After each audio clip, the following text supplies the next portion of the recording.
Abrasi air laut dan gelombang tinggi menyebabkan tanggul Pantai Lengkong di Kabupaten Cilacap, Jawa Tengah jebol. Abrasi tanah di Kabupaten Bengkulu Utara. Bangunan tempat pelelangan ikan yang dikelola kelompok Nina Bahtela Pantai Grisik ini dalam kondisi memprihatinkan.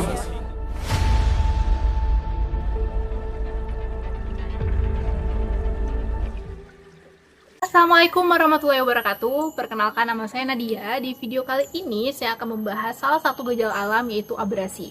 Nah, pada video kali ini saya juga akan membahas bagaimana proses terjadinya abrasi ini dan bagaimana cara mencegah terjadinya gejala alam abrasi ini. Indonesia sebagai negara kepulauan mempunyai 17.508 pulau dengan garis pantai sekitar 81.000 km. Wilayah pesisir ini merupakan wilayah yang sangat intensif dimanfaatkan untuk kegiatan manusia, seperti kawasan pusat pemerintahan, permukiman, industri, pelabuhan, pertambakan, pertanian, perikanan, serta pariwisata. Gejala alam abrasi ini cukup sering terjadi dan dapat kita lihat secara langsung di pesisir pantai. Dalam prosesnya, abrasi merupakan proses pelepasan energi balik gelombang laut ke arah daratan, di mana terlihat dari penghempasan daerah pinggir pantai yang kemudian dihanyutkan rombakan tanah sepanjang lereng pantai dan akhirnya diendapkan di laut. Sederhananya, abrasi merupakan pengikisan di daerah pantai yang disebabkan oleh gelombang laut dan arus laut yang bersifat destruktif ataupun merusak, sehingga penyebabnya adalah penduduk di daerah pantai dapat menjadi korban salah satu pengikisan abrasi. Proses terjadinya abrasi ini disebabkan oleh dua faktor. Faktor pertama yaitu faktor alam, kemudian faktor kedua yaitu faktor manusia itu sendiri. Salah satu penyebab alami yang menjadi dasar dari abrasi ini adalah, atau penyebab erosi pada pantai ini adalah gelombang air laut, gelombang pasang air laut dan arus laut yang ada di daerah pantai ini. Kejadian-kejadian alami tersebut mudah dapat mengakibatkan terkikis hingga tergerusnya wilayah sekitar pantai.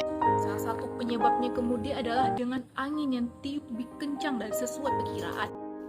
Bahkan di waktu tertentu, angin dapat bertiup lebih kencang dari biasanya, yang akan mempercepat pengikisan tanah dan peningkatan intensitas ombak. Kita lihat pada faktor kedua, yaitu pada faktor manusia itu sendiri.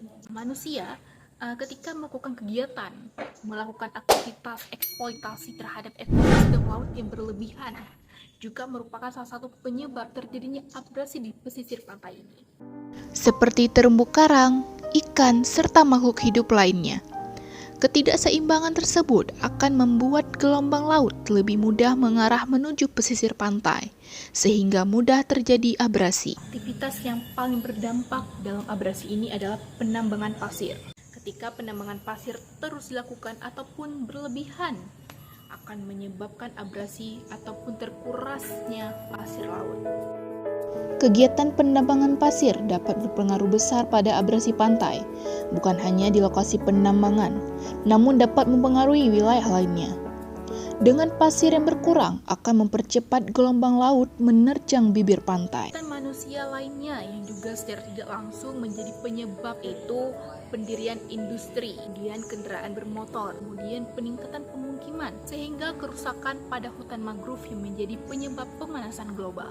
Kemudian dampak terjadinya abrasi ini bagi lingkungan dan sekitarnya. Pertama, habitat flora dan fauna ini bakalan terganggu. Dengan terjadinya abrasi, hilangnya tempat dan tinggal flora dan fauna ini di laut, seperti ikan bandeng, karang, dan hewan laut lainnya. Kemudian yang kedua, yaitu pengurangan wilayah di daerah pesisir pantai. Dengan terjadinya gelombang yang sangat kuat, dapat menghilangnya kawasan di daerah pantai. Wilayah pesisir merupakan zona penting karena pada dasarnya tersusun dari berbagai macam ekosistem seperti mangrove, terumbu karang, lamun, pantai berpasir, dan lainnya, yang satu sama lain saling terkait. Perubahan atau kerusakan yang menimpa suatu ekosistem akan menimpa pula ekosistem lainnya.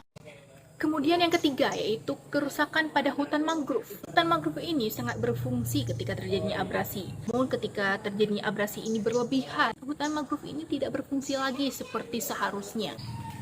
Dari dampak-dampak abrasi yang telah terjadi, kita sebagai generasi muda bisa mencegahnya. Salah satunya seperti penanaman hutan bakau.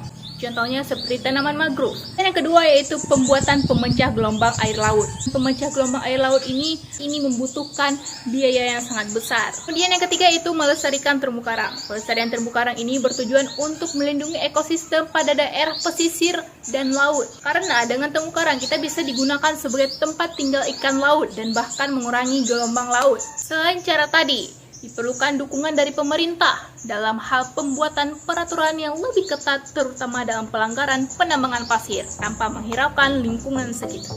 Peran generasi muda dalam mencegah abrasi ini, yaitu dengan kemajuan teknologi, harus dimanfaatkan sebaik mungkin dalam hal-hal positif dalam upaya untuk melestarikan hutan. Kita sebagai generasi muda juga harus menggali informasi melalui kanal website dan sosial media dalam golongan hutan.